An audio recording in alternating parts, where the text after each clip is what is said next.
CA Sanjay Nikam, CA Vimal Agarwal, CA Rajesh Agarwal, CA Rakesh, all regional council members, and the members who are attending DTRC perhaps consistently over years because many faces look known.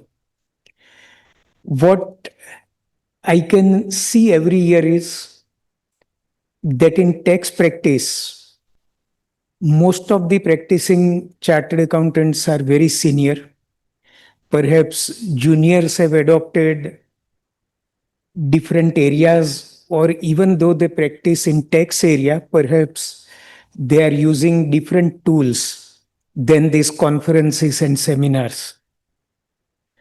Now, before I come to the subject, one or two points which are relevant for tax practice, let me touch upon, and then we will start with taxation of charitable trusts.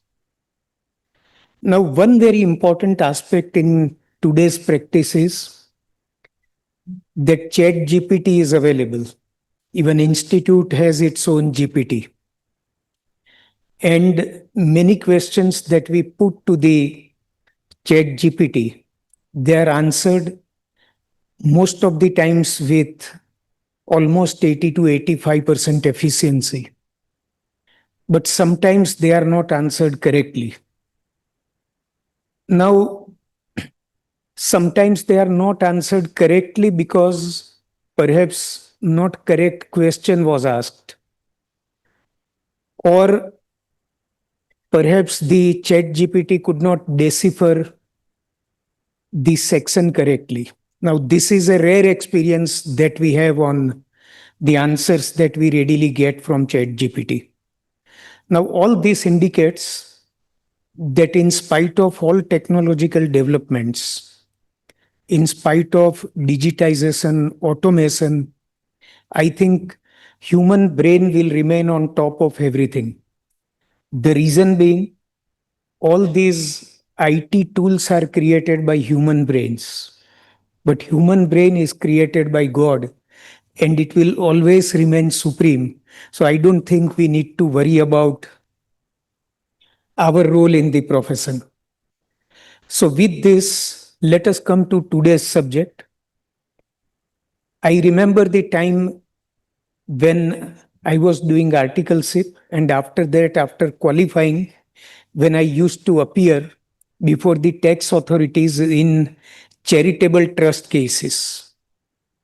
That was the time when even the income tax department always thought that charity trusts are doing charity, even if there is some tax lapse here or there, or some tax leakage, let us tolerate it and treat them very liberally. So there were occasions, and most of the seniors will remember that in those days, 95% of cases were selected for scrutiny, including charitable trust cases. Today's scenario is very different. 1 or 2% cases are selected for scrutiny. So I remember in Aikar Bhavan on the ground floor, there was a separate trust cell. 4, 5, 6 officers were allotted to trust cases. And that was known as trust circle. And there was a queue when cases got time barred during January, February, March. And many times I remember that in the queue while sitting for my turn for assessment, many CS used to say that today accountant was not available. I did not have books of account of the trust, but I have brought books of account of some other trust. So I said, you are overconfident, the officer will catch you. Then at that time, I was very junior, and seniors used to say that we need not worry about it because they don't take trust cases very seriously. Trusts were very small. The total receipts did not exceed even 1 lakh of rupees on those days, in those days. Whereas now trusts have become almost equivalent to corporates. After CSR was made mandatory, charity trusts have the stature of a corporate. They are run like company. Many charity trusts have receipts beyond 5 crores. So even the income tax department started looking at charity trusts with utmost seriousness. They started scrutinizing even the income and expenditure account and balance it. They started verifying whether all rules which are applicable for claiming exemption are followed properly or not, and it became serious. Now, in the process, during almost 2017, 2018, 2019, the tax officers observed that many trusts have manipulated their affairs. They are not following the sections properly, they are not following the rules properly. And therefore, we will see in today's presentation, right from 2019, the government, the ministry, the CBDT started transforming the provisions related to charitable trusts. And I will show you the comparative chart where from 2019 up to 2025, almost every year there is some amendment or the other. In the beginning, in 2019, 20, and 21, all amendments were made to plug the loopholes. They were made stricter. But while doing that exercise, when we chartered accountants pointed out that you have committed blunders at many places, in 2023 and 2025, they started reverse amendment. They started rectifying their own mistakes. They started even liberalizing, because when you suspect something wrong, you become absolutely strict. And in that endeavor, you start realizing that you have plugged something which was not required to be plugged. And charitable trusts will not be able to do their job or their activities properly. So they liberalized also. Now, today what I have done is, in the presentation, I will not discuss section 11, 12 in greater detail, because the basic principles we all know. And after all, this is a refresher course where we need to know what are the amendments. These amendments changed what, we need to be careful about what, and what can harm us, and what provisions are now made in our favor. So with that endeavor or objective in mind, I have made this presentation, and let us look at some of the provisions which are very important and relevant. This is just a summary. Tax exemptions are available to charitable trusts only if they are registered under the Income Tax Act, and the relevant sections are 12AA and 12AB. And we know what are the processes to be followed for getting the trust registered. Then there is tax on business income, and there are provisions related to business income. There was time when once you carry on business in a trust, the entire exemption was sought to be lost. Whereas now what they have started doing is that if you have violated certain provisions, you pay tax at 30% on violation of those provisions. For example, even if some benefit is given to an interested person, trustee or his relatives, then only the amount which is applied for their benefit will bear tax at 30%, not the entire income. Whereas previously the entire exemption was lost. Even the same applies to a situation where you don't invest in section 11(5) permitted modes. So they have liberalized also, and let us look at these provisions. Tax on rental income, it is chargeable at normal rates. Tax on capital gains, it is computed in normal manner and taxable at normal rates. But exemptions are available even if capital gain is applied for specified purposes. And GST, if anybody has impression that a charity trust is not liable for GST, that impression is not correct. Registration under GST for trusts would be mandatory if it is involved in taxable activities like trading or providing services. Just because it is a charity trust, it is not fully exempt from GST. Then section 1023C, it provides exemption to those trusts which are engaged solely in providing educational relief or medical relief. Section 11, it provides exemption to a trust if 85% of its income is applied for the objects of the trust. If it is not applied, in certain circumstances, you can accumulate. In certain situations, you can carry it forward to next year, and that those provisions we'll see later. Section 12, income in the form of voluntary contributions. This section specifically provides, because if you see the language of section 11, it says that income of a charitable institution would be exempt if it derives income from property held under trust for charitable purposes. Now, donation is not income from property held under trust. So there was doubt whether this income would be regarded or would be taken into account for the purpose of exemption. So a separate section was enacted which clarified that all voluntary contributions, donations, will also be regarded as income from property held under trust and would be exempt if it is applied for the objects of the trust. And section 13, it sets out situations where if you violate certain conditions, then the income would be liable to tax.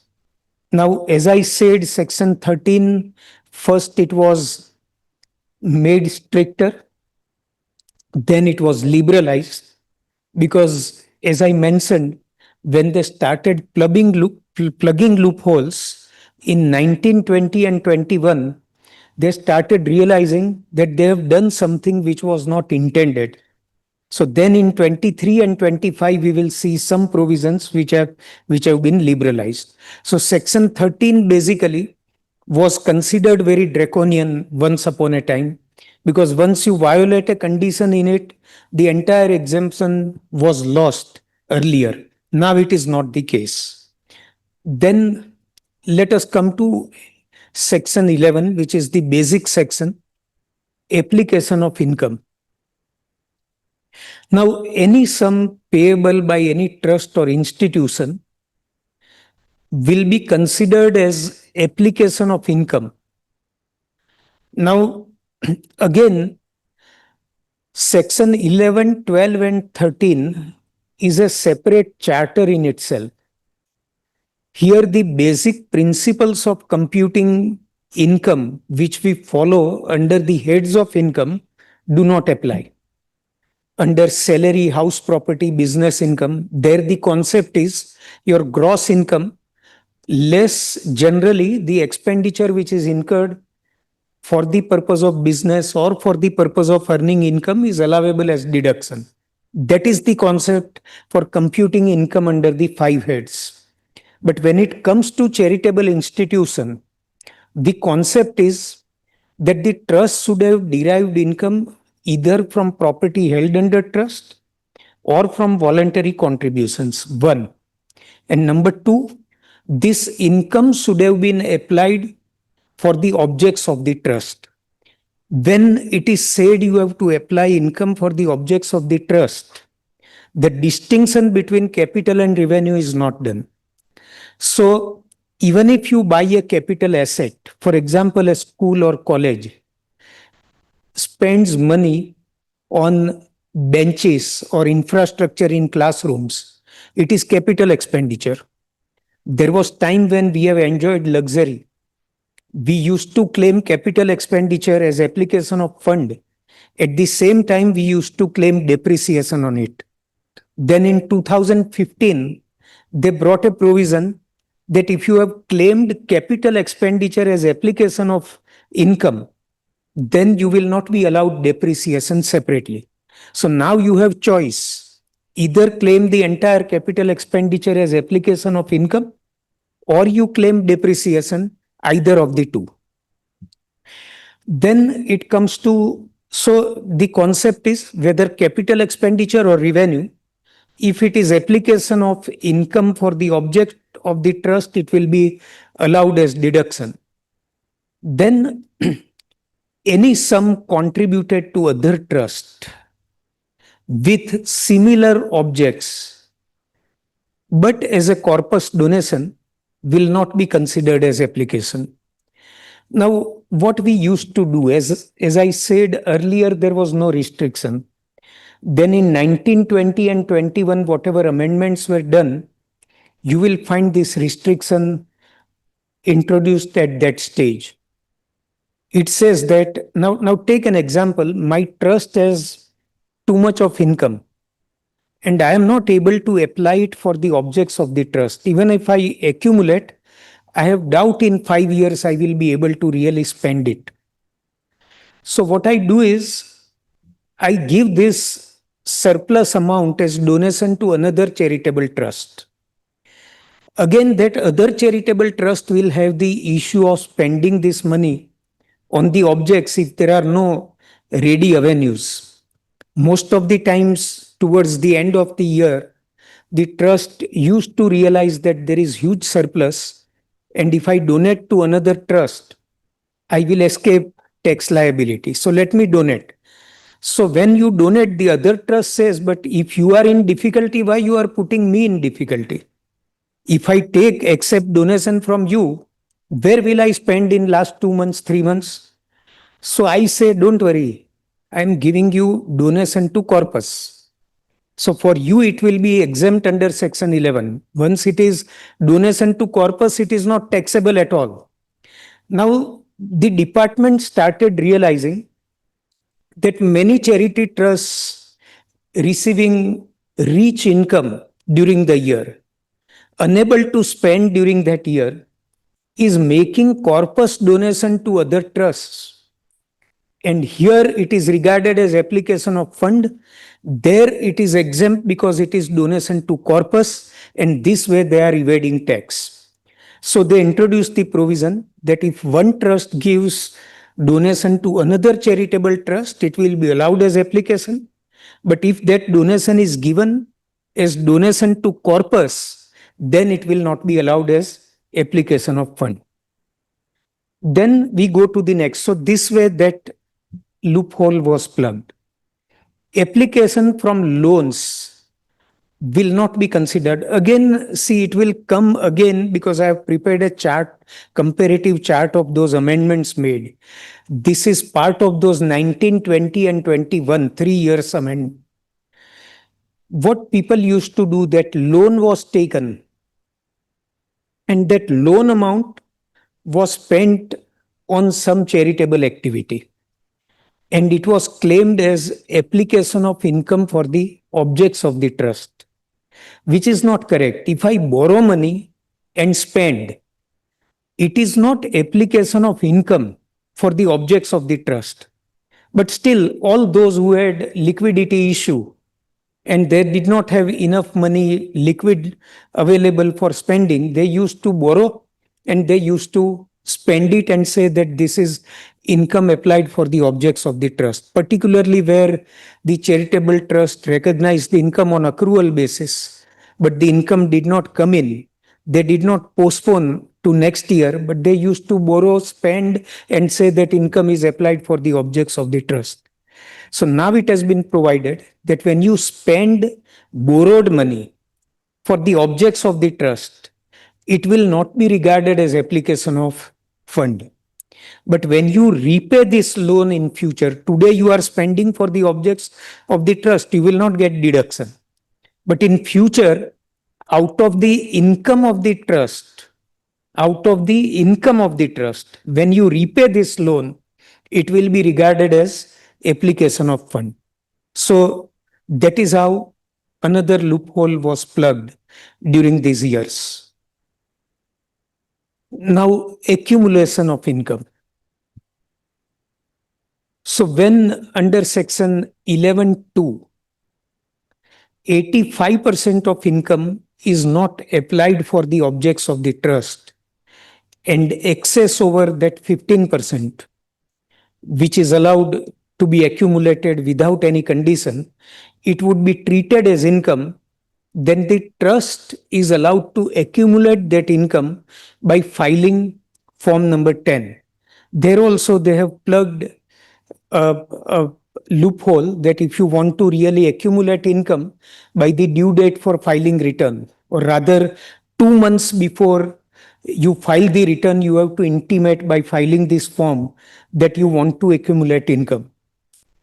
This income, as we know, can be accumulated only for the specified purposes. Of course, for the objects of the trust, but you have to specify whether for some capital expenditure, for some particular project, and you can accumulate. It has been represented to the government that when you allow accumulation, let it be accumulated generally to be spent for the objects of the trust. Don't compel us to specify the purpose, because many times some purpose that we specify, it may not remain viable after second or third year. And if I spend on any other object, I have to go back to the officer, tax officer, and ask him for permission to change my objective. So allow that flexibility. So far, they have not carried out the amendment, but they may positively carry it out when they introduce finally the income tax bill. Let us hope it will be done. At present, that strictness continues, that if you accumulate, you have to specify the very specific object for which you are accumulating the income.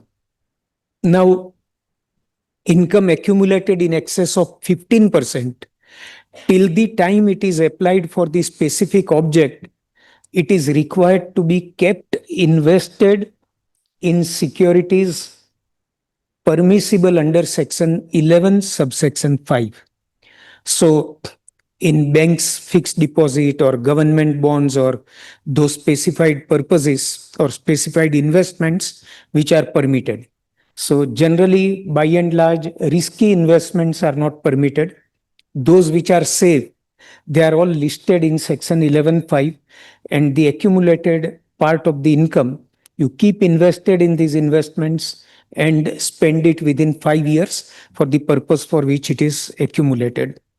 Now, by and large, anybody may feel that if I have invested fund in some security, generally, when I want to use it for the specified purpose, I may have to pay penalty for premature withdrawal.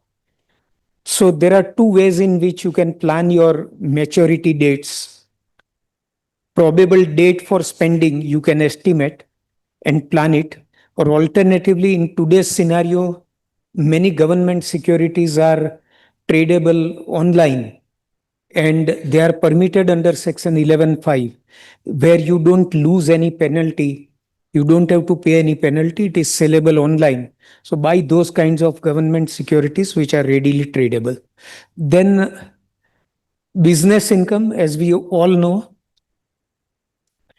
that sometimes for charitable trust, income includes business income where business is run by the trust, and to claim exemption, two conditions are required to be satisfied. Otherwise, that business income would be taxable. So business should be incidental to the attainment of the objects of the trust. Now, to give a very simplistic example, we have seen this, that a school or college trust many times buys books from the market and sells it at concessional rate to students. But again, at concessional rate, there is some profit element. Now, this can be considered to be business carried on by the trust to achieve the objective. The objective is to provide these books at concessional rate, but at the same time, some margin is added to cover incidental cost of doing this activity. So it will be covered. It is permitted. And secondly, separate books of account are maintained by the trust for this business activity so that the officer can verify whether the business is incidental to the object of the trust or not. Specified investments, I have not given the list of investments. It is readily available in the Act and in the rule. So that is not required here. Then the voluntary contributions that a trust receives, and this is significant because particularly anonymous donations are treated differently, and many trusts make violation on this. So if we look at voluntary donations, one category is corpus donation. The donor gives donation and instructs the trust that this donation is to be treated as donation to the corpus, the capital of the trust. This donation is fully exempt. There is no limit. Second is anonymous donations. Now, if you look at the provisions, anonymous donations are permitted to any extent to a religious trust. Now, again, many times I have seen this question arising that whether religious trust is eligible for exemption. Answer is yes, if it is not meant for a specific religious community. So even if you set up Ganesh temple, but the entry is allowed to all communities, whether it is Sikh, Muslim, any community, that religious trust will be regarded as charitable trust, it is eligible for exemption. Now, a religious trust can receive anonymous donation because the people come there and keep money in the box. They never disclose their identity or name and address. So these anonymous donations are not taxable in the hands of religious trust. But if it is other than religious trust, then anonymous donations are permitted to the extent of 5% of its gross income or 1 lakh, whichever is more. To that extent, anonymous donations are permitted to a charitable trust. If it exceeds that limit, take example of a trust whose total gross receipts is 1 crore.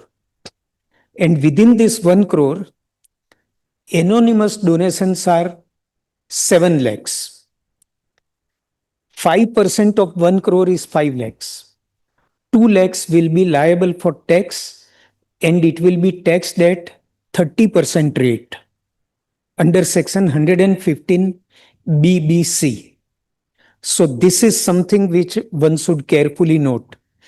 Up to 5% of gross income or 1 lakh, whichever is more, you can receive anonymous donation, it will be treated as normal income.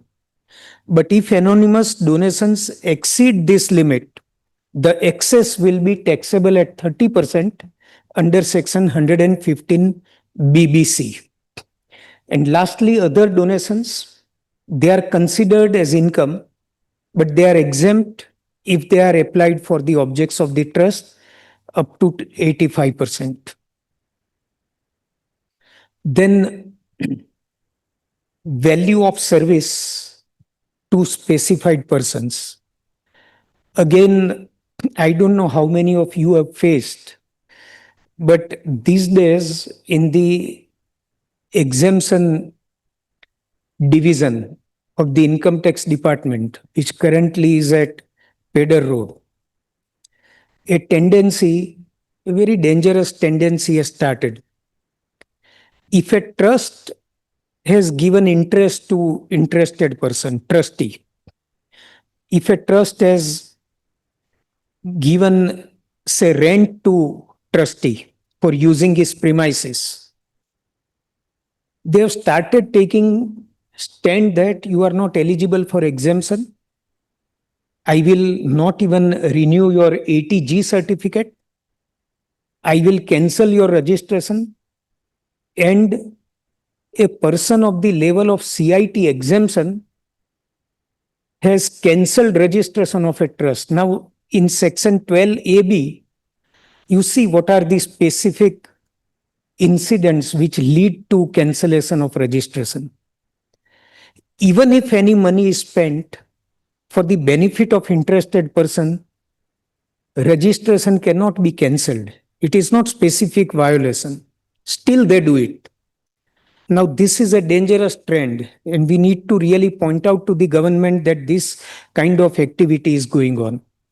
Here, let us understand what this provision is. Section 13, subsection 3 does not prohibit a trust from paying, say, rent, interest, or for services to a trustee or his relatives if this payment is at arm's length. It is not in excess of what is the market value. If some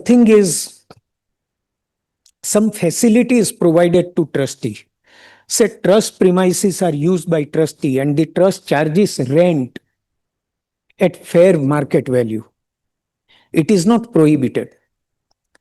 But if it exceeds fair value, then to the extent it exceeds fair value, that amount will be taxable at 30%. Total exemption will not be lost. Now, this is the provision at present. You need to note it because now with CSR activities, many charitable trusts carry on activities on large scale, and in the process, sometimes some services are obtained from trustees or related persons. Sometimes some services are rendered to them. As long as you are able to benchmark the payment or receipt with the fair value, there is no harm or there is no difficulty. But you must benchmark it properly and document it. And that is why I thought I will put it in one line that value of service provided to these interested persons will be deemed to be income chargeable to tax provided it exceeds the market rate. Then these are the general principles which we may just sum up in 2 minutes. That a charitable trust may lose exemption if it is not run for benefit to the public. Benefit is if benefit is given only to a specific religious caste or community. But here again, scheduled caste, scheduled tribe, women and children, backward class, they are not treated as specific community. If something is done specifically for children, specifically for women, specifically for scheduled caste, tribe, or backward class, it is permitted. Unreasonable benefits to trustees or specified persons, which we just saw, where gross receipts from business exceeds 20% of total receipts, then the trust may lose exemption if it is not meant only for education or medical relief. If it is a general public utility, generally known as GPU trust, then business income should not exceed 20% of total receipts. Otherwise, it will lose exemption. Then funds accumulated in investments other than section 11.5. This is a kind of checklist which one may keep before eyes when we are dealing with charity trust. Then no identity or record of voluntary documents, voluntary donations is maintained. Anonymous donations. Excess over the limit would be chargeable at 30%. And no exemption if no books are maintained, no audit done. Where you cross the limits, books are required to be maintained, audit is required to be done. If it is not done, then the trust loses the exemption. So these are the trigger points which may be kept before eyes always as a checklist that I am not violating any one of these provisions. Then coming to re-registration, It was introduced in 2021, soon after COVID. And those provisions we need not repeat now, but under those provisions, application for re-registration was required to be made because those provisions were calibrated to make them stricter. They said, let us re-register all the trusts and check whether they are really meant for charitable activities and they are really eligible for exemption. So before 30th June 21, the date was fixed. It was extended up to 30th September 23, and most of the trusts were registered by that date. So re-registration process was done at that time. Then form number 10AB was required to be filed within 30 days from the date of, and it is even now required to be filed, where you modify the objects of the trust. You are required to file form number 10AB. Now, only one point that I will add is that all these forms are now required to be filed electronically by the due dates. And later in one of the slides, I have given even the due dates by which they are required to be filed. Earlier in 23, for the first time when they were required to be filed digitally, there were some teething problems and they extended the date. But now I think you have to file these forms by the due dates. In case of some forms, it is 2 months prior to the date of filing of return. Then for re-registration, now one important amendment is made by Finance Act 2025. Before we go there, at present, the provision for re-registration is that once a trust is provisionally registered, after 3 years, it is required to be regularly registered. But the provision says that form number 10AB for re-registration is required to be submitted 6 months before the expiry of third year. If the trust is regularly registered, then the registration is valid for 5 years. Before the expiry of fifth year, before 6 months before the expiry date, the trust is required to file application for re-registration. So the commissioner exemption gets 6 months time to decide whether registration should be given. In the course of these 6 months, they call for many information to verify that in last 3 to 4 years, whether the trust has followed all provisions, it has not violated any provisions, whether there was modification in objects, and all these are checked, and within 6 months, then the order is passed. In 25, in the last budget, they made amendment that for smaller trusts, now the registration will be valid for 10 years instead of 5 years. We'll come to that later because there are some technical points there. What will happen to existing small trusts, whether they will get extension, all this we will see little later. Then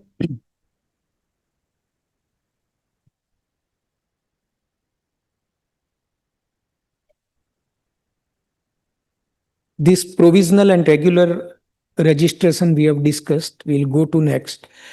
Now this also one may check that the government, the department was supposed to allot a 16-digit unique registration number to all new and existing charity institutions. So you must have URN. If not received, you may follow up and get it. It is necessary. While applying for fresh registration, one question arises that generally we apply for registration separately and ATG separately. But now with these provisions, in most of the cases, ATG registration and trust registration both expire at the same time. So whether both the applications can be done simultaneously through one process. So CBDT through FAQ has clarified that if they both expire on the same date, you can apply for registration simultaneously and they will be processed together. Now, this is just a summary of what we have discussed. I will briefly just mention it.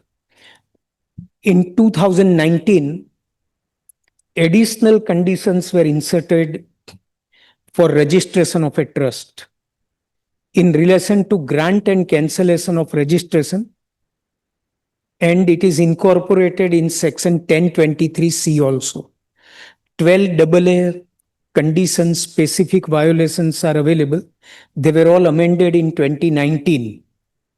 In 2020, existing trusts were supposed to apply for re-registration, and we saw that the last date was 30th June 21, and then it was extended to September 23. In 21, conditions for claiming corpus donation and loan fund, both we have discussed that trust giving donation to the corpus of another trust, it will not be regarded as application of fund. Loan applied for object of the trust will not be regarded as application for the objects of the trust. When loan is repaid out of income, it will be regarded. In 2022, introduction of section 115 BBI, restriction on application for the benefit of specified person. So where we apply the income of the trust for the benefit of interested person, to the extent it is not at arm's length and benefit is given to interested person, it will not be regarded as application of income, and under section 115 BBI, it will be taxable at 30%, not at normal rate. In 2023, again, some amendments were made. It was seen that most of the trusts who were not able to spend, some of them used to give corpus donation, which is barred now. Some of them used to give normal donation to another trust. Now, any trust receiving income is required to spend up to 85%. So if I give donation of 100 rupees to another trust, that other trust has to spend only 85 rupees. So I get application of fund of 100 and that another trust has to spend only 85. Now this was done multiple number of times and the department observed it. So in 2023, they brought a provision that if one trust gives donation to another trust, normal donation, not donation to corpus, only 85% of this amount will be regarded as application of fund. So earlier, where I used to donate 100 and claim 100 as application of fund, now if I donate 100, I can claim only 85 as application. 15 rupees will not be regarded as application of fund. So that multiple number of times this 15% limit is not claimed by this charitable trust. They observed that in some business groups, having huge companies, having huge CSR fund, they had 10, 15 charitable trusts. And they used to rotate these donations to other trusts if they were unable to spend. And every trust used to get 15% accumulation automatically. So now they say that at the stage of donation by one trust to another trust, at that stage only 85% will be allowed. Then restriction on corpus exemption, this we have already discussed. I am not repeating. Repayment of loan, we have already discussed. I will skip this. Yeah, this is another important amendment. Previously, in 1 year, my income was 100 and I spent 120. In the next year, I was able to claim this excess spend of 20 rupees against next year's income. Now they have provided that if in the current year I have deficit I have excess spent. I cannot claim this excess spent amount in the next year as application of fund. Now, this used to generally happen because in the income and expenditure account, generally you will not see deficit. But what used to happen that suppose I had 5 lakhs income, I spent say 4.5 lakhs out of it, 50,000 was surplus.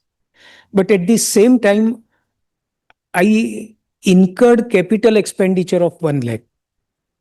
Then this 50,000 surplus is not there. Plus, I've spent 50,000 more on capital expenditure, which I used to carry forward and claim against next year's income, which is now blocked. It cannot be done. The next is where a trust claims exemption under 1023C. The exemption is available if annual receipts do not exceed 5 crore. If it is not a government trust, if the annual receipts exceed 5 crores, 1023C is not available. Now, does it mean that exemption to such trust is completely lost? It is not completely lost. This trust will get exemption under Section 11 instead of 1023C, where complete exemption was given. Then, as I mentioned, now there is more transparency, just like TDS. In 26 we can compare our income, see what TDS was deducted, match the two and file the return.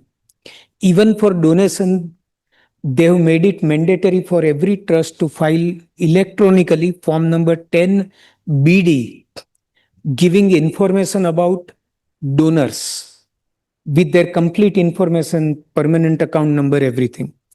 So there will be matchmaking by the department automatically if I claim ATG. I do not know going forward how many donors will claim ATG. Because if we claim to fall under the new regime, ATG deduction is not allowable. Even for companies, most of the companies, 90% of companies now adopt the new regime. They bear tax at 22%. So they are not allowed ATG. But then still they have introduced this provision that donation receiving charity trust must file form number 10 BD. Now, these are examples with numbers that if I have excess, it will not be allowed in next year. If I spend out of loan, it will be allowed only in the year when I return the loan. A numerical example which you can see, no need to discuss it separately. Then one important investment is added to 11.5 list. Just for knowledge, I have put it here.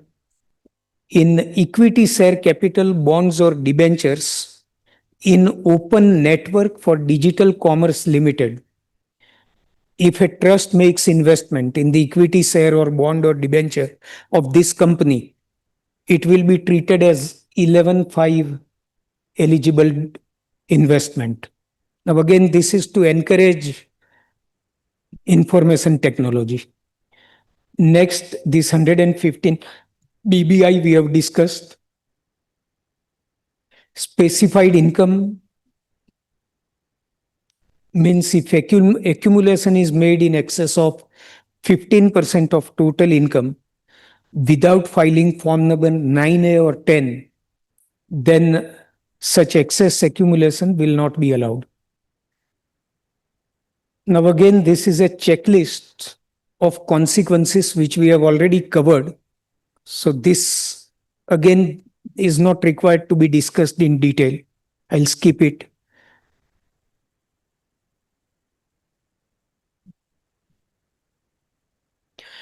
Another important amendment which was carried out and which was objected, they provided in 21 or 23, I don't remember the exact year, that now application will be considered in the year of payment, irrespective of the previous year in which liability to pay such sum was incurred by the trust. Now, just try to understand a situation where a charity trust did a charity show in the month of March. Several corporates gave advertisement in the charity show, which is considered as donation. Now, if the charity show was done somewhere in the last week of March, then after the show is over, copy of souvenir is sent. In April or May, payment will be received. But the trust, if it follows accrual system of accounting, it will record this income from advertisement as voluntary contribution in March itself. Now, how can you spend it if you have not received it? So if you are following accrual system, even some expenditure on project which is committed today, entered into agreement, earlier they were allowed on accrual basis. Now they say that even if you have committed and recorded it as expenditure, it will not be allowed unless it is actually spent. Now, this leads to another difficulty also. See, on the one hand, income on accrual basis is treated as income. On the other hand, expenditure on accrual basis is not allowed. The third way out which was available to us, that if this fund is not available today, let me borrow and spend and meet the requirement of spending. Now they say that if you take loan and apply for the object of the trust, at that stage it will not be allowed as application of fund.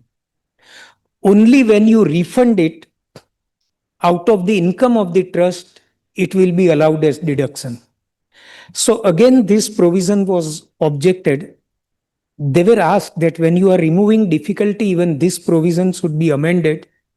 And if income is recorded on accrual basis, even expenditure, if proved to be incurred, but not actually paid out, it should be allowed as deduction. Now, this will create difficulty, which it is very difficult to mitigate. One doesn't see any way out. See, on the other hand, now if you have seen in assessments, if you receive corpus donation and spend out of corpus donation, it is not treated as application of fund. So all these ways of managing cash flow and showing application of fund, they have plugged. But in the process, they have created this difficulty which is genuine and which is required to be really addressed. Going to next, application out of corpus loans borrowings not allowed, restriction on inter charity donations, provisional registration, all these provisions we have discussed. Provisional registrations are valid for 3 years, and we know when provisional registration is given. I register a charity trust, my activities have not started, but still I apply. I will get provisional registration for 3 years. But if I have started spending already, I can straight away apply for regular registration, which will be valid for 5 years. For small trust relief, we will discuss little later. Yeah, this is another hurdle, that if return is not filed by the due date, fortunately they have covered 139(4) belated return also. So you file the return by due date or file belated return, then you will get exemption. But if you have not filed return, even belated return, and filed return only in response to notice under 148, you will not get exemption. Trust will lose it. Then due dates for form number 10 and 9A for accumulation of income. It is 2 months before the filing of return. Now here again it was requested that along with return it should be allowed to be filed. But they put an argument that these two forms are required to be certified by chartered accountant. So it should be reported before you file the return. So this provision continues that 2 months prior to filing of return, you have to file this return. Now, the most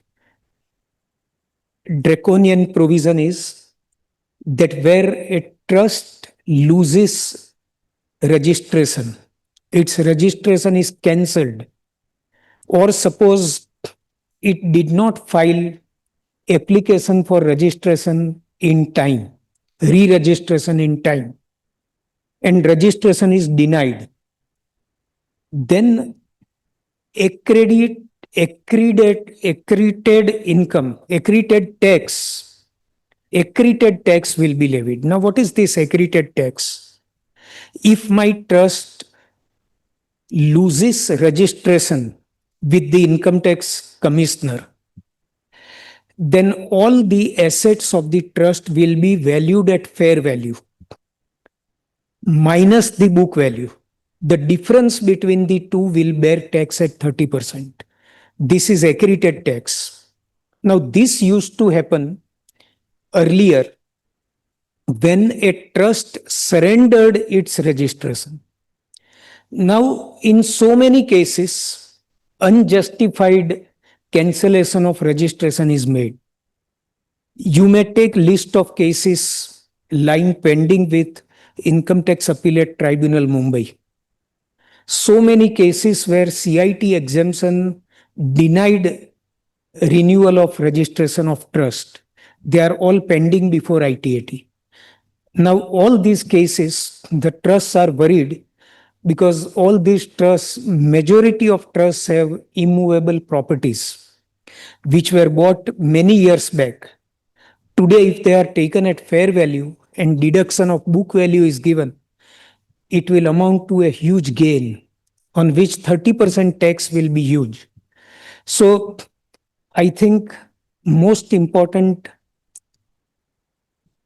input that we take from all these amendments is not to miss due date for application for re-registration, not to violate those specific conditions which are listed in section 12AB.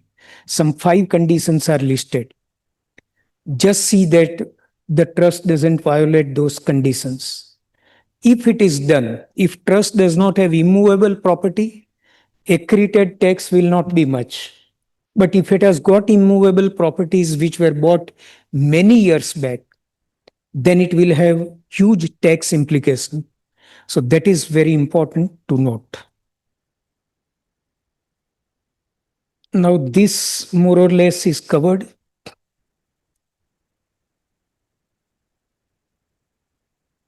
I will try to cover the new provisions now. Digitization, we have already seen that all these forms are required to be filed in digital form. Initially, there were difficulties in 23, but now I think seamlessly these forms are getting filed. There are some case laws which I will just mention for refreshment.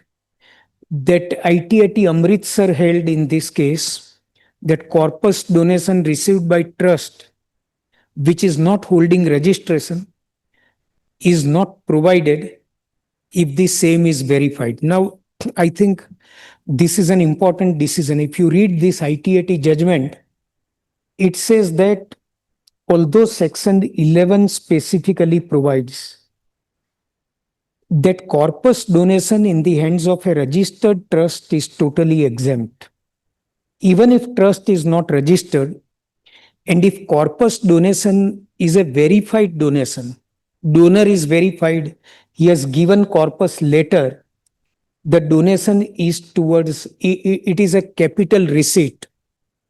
So in spite of not having registration, this corpus donation will be exempt. I will not say exempt, it is not taxable because it is a capital receipt.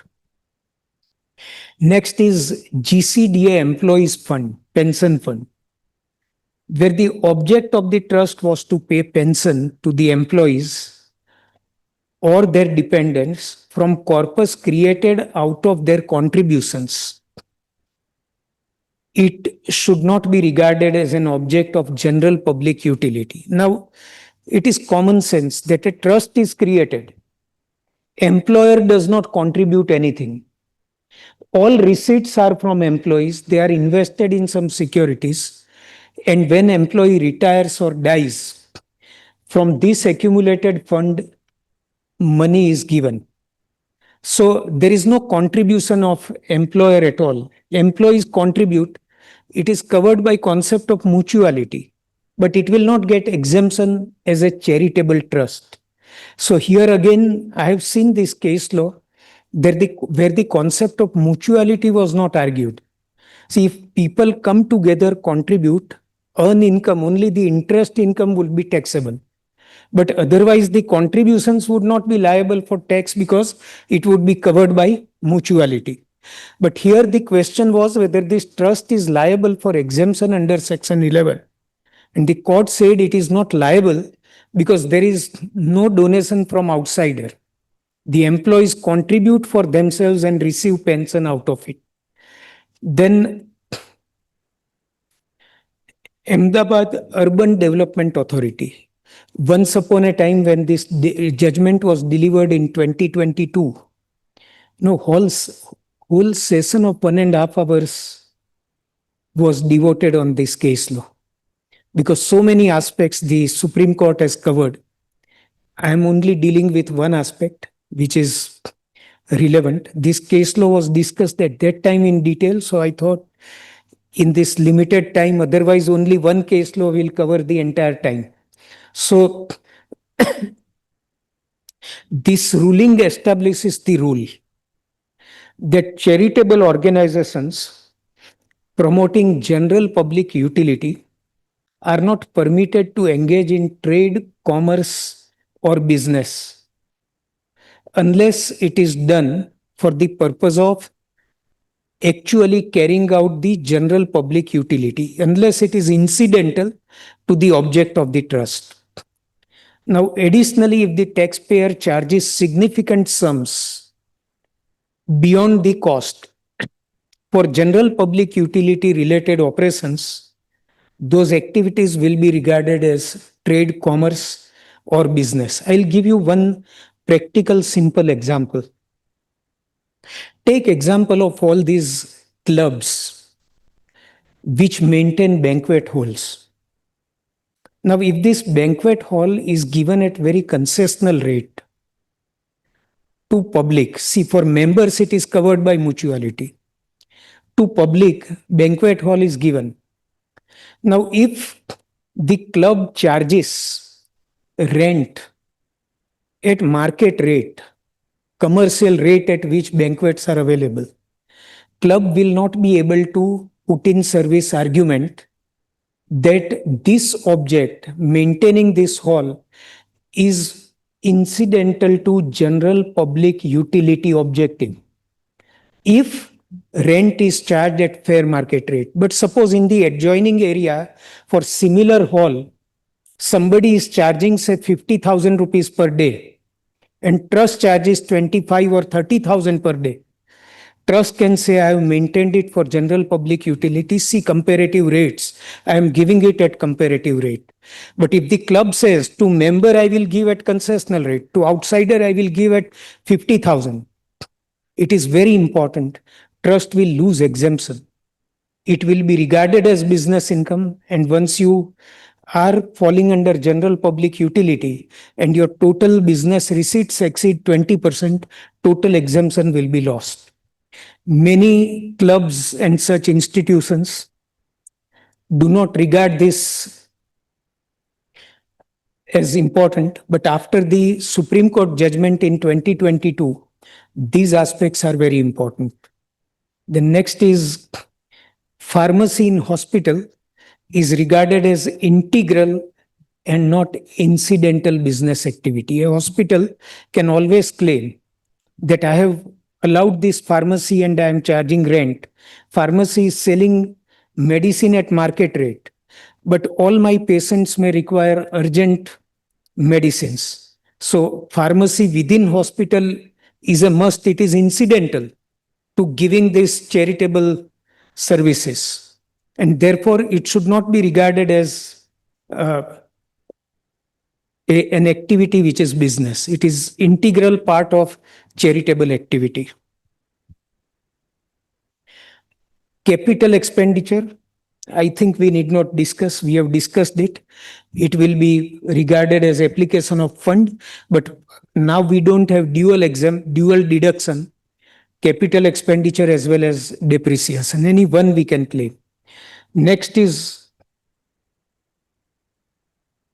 section 11(6) is prospective in nature and operative with effect from 1/4/2015.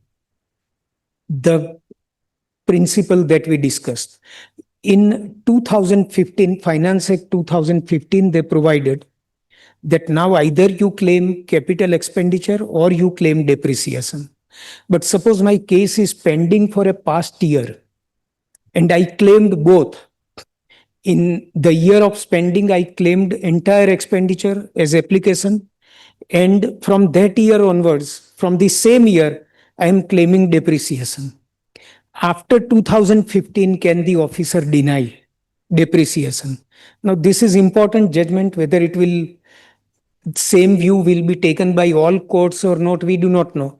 But here the court said that this provision is prospective. So if in the past you claimed capital expenditure, but you are claiming depreciation, which is flowing even after 2015, it will be allowed as deduction. But in 2015-16 or thereafter, if you have acquired capital asset, you can't claim both, you can claim any one. Then donations were received for specific purpose for acquiring fixed assets, and these are tied up grants. So the meaning of donation to corpus, when I give donation, if I say that I am giving this donation to construct a building, will it be regarded as donation to corpus? The Visakhapatnam bench of ITAT said that it is a tied up donation. So it is towards capital, towards corpus, and it can be regarded as donation to corpus. There is no need for the donor to say this is donation to corpus. If it is tied up to a capital expenditure, it is donation to corpus. Now, these are the due dates which I am not discussing. One can just see. Yeah. Now, amendments by Finance Act 2015, the last budget. There are some technical points which are important. So, for that purpose, we will discuss this.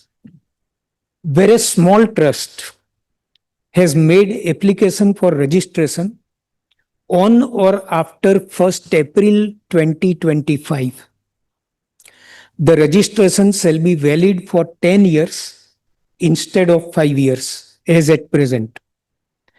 The amendment has been made by adding a proviso. Now, what is a small trust? A trust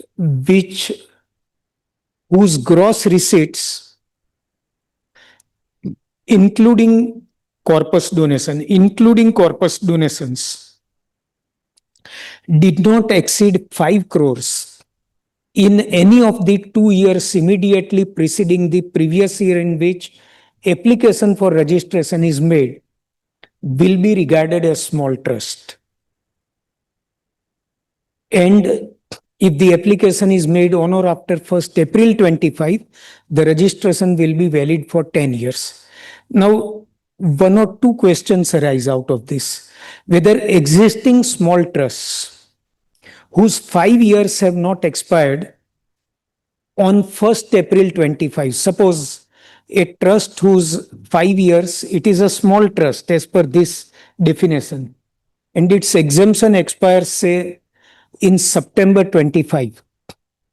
Can that trust say that I am a small trust? Now, 1st April 25 has already passed. So automatically I get extension of 5 years of registration. So it is clarified it will not get extension because all applications done on or after 1st April 25 are covered. So old small trusts will have to apply on 30th September 25, 6 months before that. In the new registration that it will get, it will be valid for a period of 10 years. Then trusts applying for the first time whose activity has not started. We just now discussed that a new trust whose activity has not started at all can apply for provisional registration, which will be valid for 3 years. So if suppose new trust, and new trust will be always small trust, in preceding 2 years, it will not have more than 5 crores receipt. Can it claim that I am a small trust? So even provisional registration should be valid for 10 years. It cannot claim. If it is provisional registration, it will be valid only for 3 years. When after 3 years it applies again, if it is still a small trust, its registration will be valid for 10 years. Another point, a trust whose activity has started, it is a new trust. So naturally small trust because its receipts in preceding 2 years were not more than 5 crores. Whether this trust can say that I am a small trust, my activity has started, so I am applying for regular registration. So instead of 5 years, it should be valid for 10 years. So again, it is clarified that if it is application for the first time, it will be valid only for 5 years. When you, after 5 years, when you apply for re-registration, if you are still small, then it will be valid for 10 years. Then one good, as I said, that some of the provisions were made too harsh, so they are liberalized also. Now see, on with effect from 1st April 25, a person would be regarded as substantial contributor if he has made aggregate donations of 10 lakhs or donation of 1 lakh to the trust during the relevant previous year. At present, if I made total donations of 50,000 to a charitable trust in past 10 years, total donations, still I am a substantial contributor. But with effect from 1st April 25, the provision is changing. If my total donations of the past do not exceed 10 lakhs and in the relevant previous year, I am donating less than 1 lakh, I am not a substantial contributor. Now this is done because 50,000 rupees track record over last 5-10 years, which trust would have kept? And how will the department insist कि ये particular donor का last 10 साल का record दो? It was very difficult, rather impossible. So a wiser step has been taken that 10 lakhs limit has been built. Actually here what they should have done is even 10 lakhs they should have kept at last 5 years or last 3 years, because 10 lakhs in last 20 years who will be able to track? Again, that suggestion has been given to the government in the income tax new bill. If they incorporate, it is better. Another important amendment that they have done is that previously if a person is a substantial contributor, his relatives and concerns in which his relatives have substantial interest were also regarded as substantial contributor. Now they are amending and saying that only the substantial contributor himself, herself or itself will be regarded as substantial contributor. The relatives and concern in which such relatives are interested will not be regarded as substantial contributor. So again, it is a good step, because if I am donating say 10 lakhs to a trust, I am doing a favor to the trust. Why will I disclose which of my relative is interested in which concern? Nobody will give such a list. So they have realized that it is practically not possible, and Therefore, amendment is done. Now, again, in clause B of section 13.3, any relative of a, so this we have covered. Now, relative of substantial contributor is removed from 13.3b. Then, one very important point which was left, that suppose a trust fills up an application for registration or re-registration, and some column remains unfilled up. So it is an incomplete form. Now, conditions, specific conditions, or rather specific violations which lead to not granting registration or cancellation of registration is the application for registration is incomplete, false, or incorrect. So, just because I left one column blank, if it is considered a specific violation and registration is denied, it is too harsh.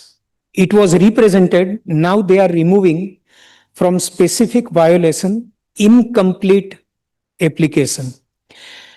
Incorrect and false applications continue. If it is false, some information is wrongly given, registration will be denied. But if the form is incomplete, a chance will be given to fill up that column and complete the form, and then registration will be granted. Then, yeah, these are just links to certain FAQs and forms. I would request WIRC to circulate this presentation to all the participants so that they can have this presentation. And this, I think, completes almost all those provisions which are recent amendments. Thank you so much for patiently hearing.